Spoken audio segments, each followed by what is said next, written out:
All right, that was Dinah from David Ruffin, the great David Ruffin. My name is Rocco Jerome. The name of this show is The Deep Dive.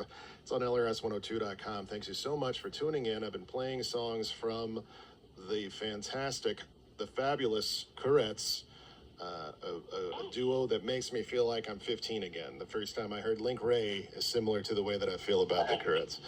And as you can hear in the background there, that's them. I believe that's the sound of a car horn honking or something. Yeah, apparently someone's trying to do that now, yeah. Very good. It has nothing to do with that. Yeah, we're not disturbing the peace, no. Not yet anyway, right? You're hearing the voice of Martin and Flavia Couri. They are the Courettes, and they are presently in Canada. We were just talking about a festival that they played last night and probably made a whole lot of new Courettes fans. Yeah. Exactly. Yeah, hi Rocko and hi everybody. Hi, everybody. Good to be here, talking to you. As you said, just coming back from Canada. Actually, we were still in Canada, but we just played this Live Festive festival yesterday. It was great. Excellent. That's so cool. That's so cool. Yeah, as we were saying earlier, the when you play those types of shows, there's people who maybe are not yet familiar with you, but they like the kind of music that you do, obviously, and it's a sense of discovery, right?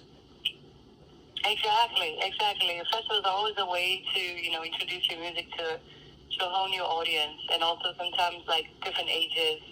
So it's a big privilege to be able to do it. Yeah, and one of the great things. We've never been before, like Canada, like first time ever in Canada. So. Yeah, I've never been either. I've heard great things. I have a lot of good friends up Really? there. Yeah, Canada is kind of a special place to me, even though I've never been. I know a lot of Canadians.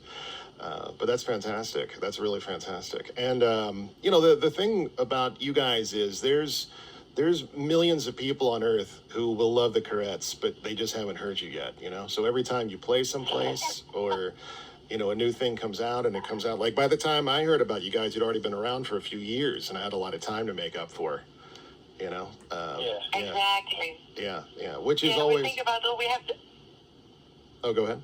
It's funny because sometimes we think about, we're let's people have to hear a new record, our new stuff, and then you have to think that also our old records, they're also new to a lot of people. Maybe they are new to most people, actually. Yeah. Yeah. Well, and there's such an immediacy to the kind of music that you play. Like I was just thinking about this yesterday. I was listening to early Beatles. I was listening to Please Please Me, and every time I hear that song, it seems like it's happening now. Like it's like you guys and the music you do sort of exist in this world that's still going somewhere where all that stuff is. Nice. Yeah, I love this track too. It has a very good energy. Please Please Me. Yeah, it's awesome. It's a little raw. It's still very actual. You're absolutely right. Yeah. And you guys now you've had a lot of raw sounds. We could say there's a lot of stuff that you've done that's been in the sort of the garage category, if one was to try to categorize it. And with the B-sides album, as well as I'm blanking on the name of the album that preceded that. Back in mono. Yeah, Back in Mono. When you guys did that, of course, I mean that aspires to the Phil Spector edict and sound, and it was like this whole new world kind of open for you guys. And I know that you are continuing into that with your new album coming up, The Soul of the Courettes. Would you like to talk a little about that? Yeah, it's actually The Soul of the Fabulous Courettes. Oh, of course, yes. Of course. Yeah. I'll make note. Yeah, it's coming in September, 27th September. And actually, it's already available for pre-order from yesterday, actually. Absolutely. So we are very proud of this record. We really put a lot of effort on it. And people cannot expect Back in Mono number 2, because actually we did Back in Mono B-sides. That would be Back in Mono number 2 already. Sure, yeah. I think it's an evolution. We really like when we're a bit uncomfortable about doing stuff, when we are a bit challenged to do stuff. We don't like just doing the same kind of music again and again. That's why I think our records have like this kind of an evolution. We don't want to. I mean, some bands do it greatly, like AC/DC, for example. They have like 30 records. They're all the same, and they're all great. But we're definitely not this kind of band. We like to evolve. We like to put not new because the influences are since you hear the same stuff since we're 12, but to open up, for example, now this record we have a little bit more of Motown, and we have also a little bit of psychedelia, like the Birds, and so Rocko, California sound. So it's all stuff we always loved, but I don't think it came through so much. Maybe Motown in Becky Mono is already a lot there, Yeah, I would with agree. beats in the field. But we're trying to explore all the facets of rock and roll music that we love, been loving since we were kids, So I think the Soul of the Fabulous Courettes is going to show also other influences we always had, but never put into our own album. So we're very proud of this new release. Yeah, I bet. And what you're speaking to, I think, is something that's really cool about you guys, is that you guys are real artists, I feel like, like it's not to say that people who did early rock and roll weren't or something, but it's like there's the approach that you guys bring to it. You're very stylish. The songs are very smart. They're very, very tuneful. You write the types of songs that I feel like could be covered in any kind of different medium and still probably work pretty well. And that's one of the things that I think is great about you guys, is that the songs are like indestructible. Thank you. That's awesome. Yeah, you're we very really love what we do, and we live also what we do. So it's a lot of energy, that we put on everything we do, I think. Yeah, and it crackles with energy. I mean, it really is just, it's one of those deals where it's like, I don't want to name any names or throw anything out there, but whenever there's something that comes around that's sort of new music that is like what you guys are doing and like what I'm into, there's always sort of a point where it's like, well, the best songs were these ones, and then maybe these ones didn't speak to me personally as much, but everything you guys are doing, I feel like, is just lightning in a bottle, and it's fantastic that you're around. Thank you. Yeah, and continuing to thrive. I'm a great fan of soul music. As soon as I heard the name of your album, which dropped a while back, it was like, oh man, all right, I can already tell that this is going to continue to be interesting to me and exciting. Yeah, and it's good that you're continuing to challenge yourselves like that, right? Exactly. I think it has to be a little what's the name, hidden paths, that nobody went before. Ideas that we never been before. I think that's exciting, and just doing the same stuff again and again. So. Yeah, you've got to challenge yourself in order to continue to thrive, right?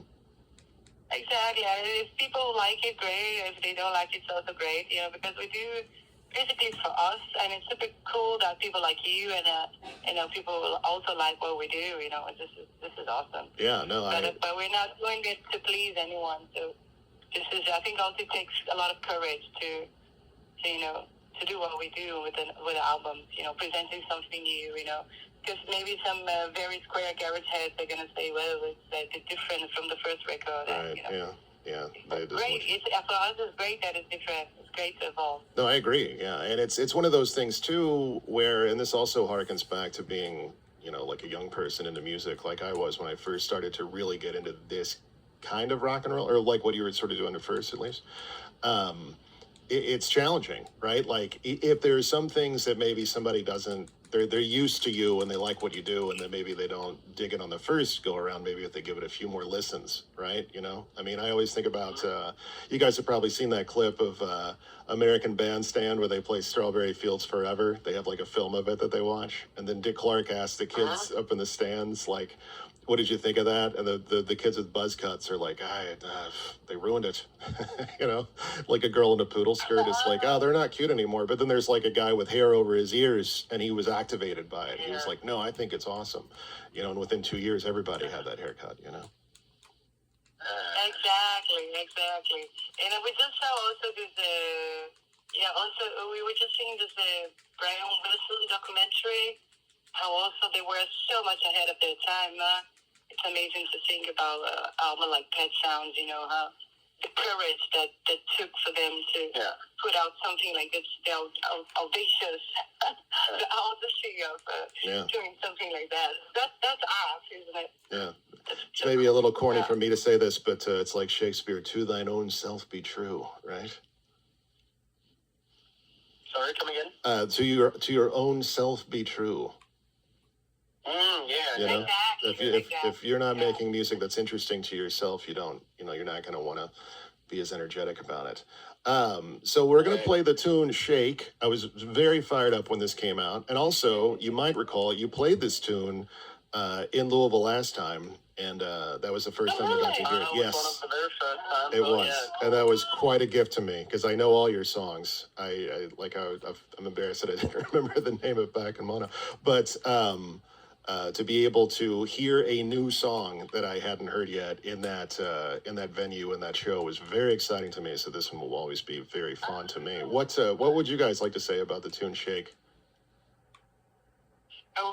Shake was actually one of the cornerstones of the new album, The Soul of the Fabulous Courettes, and it was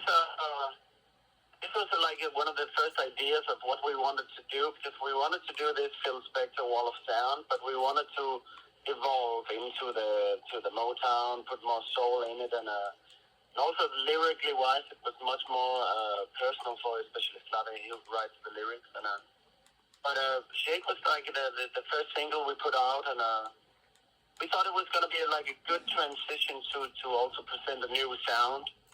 And it was just shaking track. It's it's so groovy, when we got the riff and all this. It's such a good track. I think it's a great track. Maybe it's one of our best. Yeah. If I can say that. without sounding weird. No, I agree. You should be proud of this. I'm glowing talking to you guys, and I never claimed to be a journalist, but yeah, you guys are awesome. And this song, hearing it in that's Avenue for the first time was great. And when it came out and I could hear it as it was recorded, it was very, very exciting for me. So without further ado, let's play it. Let's misbehave. Let's listen to it. This is going to be the Courettes. Let's play it right now, playing Shake. And when we're done with this, when we come back, we'll chat a little bit more. Why don't we, huh? How about it?